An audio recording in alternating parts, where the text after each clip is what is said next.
So your partner has agreed to run a play or two. Great. Now what happens?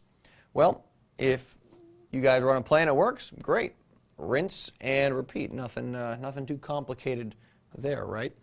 But if it doesn't work, here's where you need to ask yourself, why didn't it work? Because, and it's very important to be able to dissect this and figure it out quickly. Not going to be sort of a super complicated thing to do, but you need to be able to realize right when the point's over why the particular play did not work out.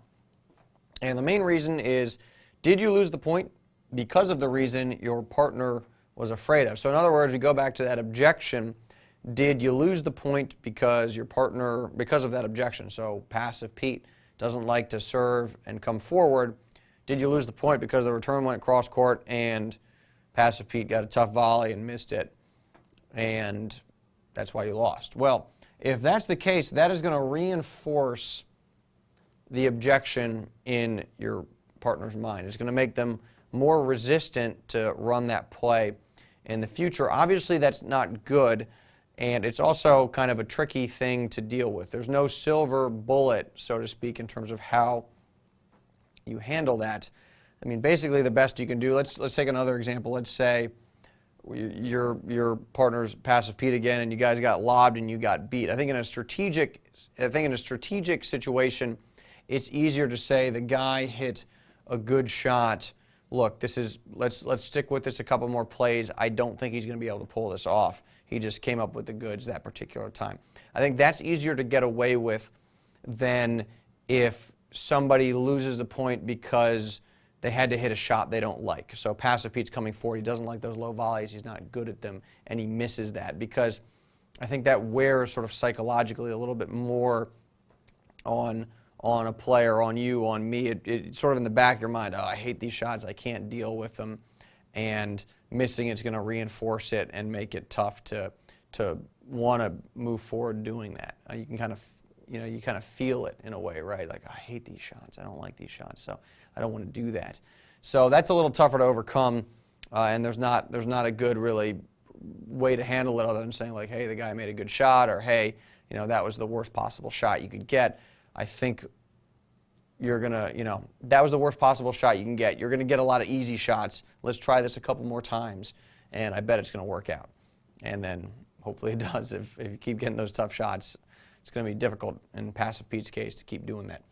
Now, if you lost the point but it was for some other reason, then it's just a situation where you need to make sure your partner knows the reason for losing the point was not due to the objection.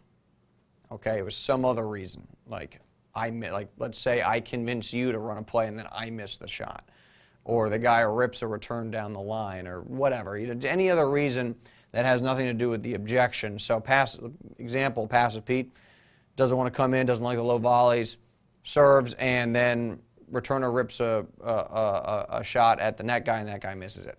That's somewhat obvious in terms of how that point was lost, but you would want to reinforce, regardless, you want to go to the partner and say, hey, sorry about that, I missed the shot, but I was right there and I had it, and we were in a good position to win. Thanks, you set me up there.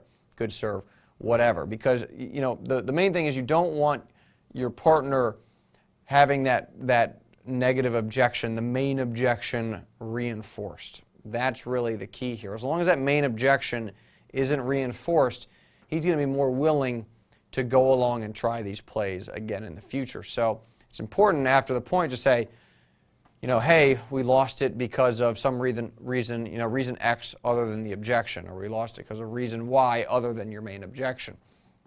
Important to reinforce that so your partner is comfortable moving forward and doing this stuff. So, the thing I want to touch on just sort of more generally, more broadly important over here is with all this stuff, with plays and just generally just being a good partner, you want to create with plays, you want to create forward momentum and encouragement. You almost want to be like a coach. Good coaches create forward momentum and encouragement, because when you're trying to teach somebody a new stroke, for example, you're not going to have success right away. You're not always going to have success. There's going to be some starts and some stops.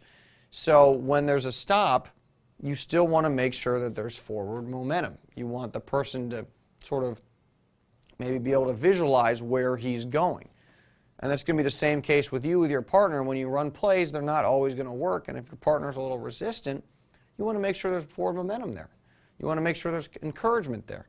I mean, just generally, you know, when you take away the plays and you say, what does it mean to be a good partner? You want to be positive. I mean, Bob and Mike have talked about this. You want to be positive, a routine, you know, like a high five here or there, like, you know, like a, hey, good play, great shot, something like that. Or even when you miss a shot or your partner misses a shot, but they made the right play, you say, hey, look, that was the right play, good work there, we're going to get him next time, or something like that. Just the encouragement, the forward momentum, just, if you take the match and that umbrella is there over it, the positivity, the encouragement, and so on, and just maintain like a fun atmosphere, that really is what's going to allow you to not only run plays with your partner, but just have a good time out there and have your partner walking off the court saying, hey, this was fun.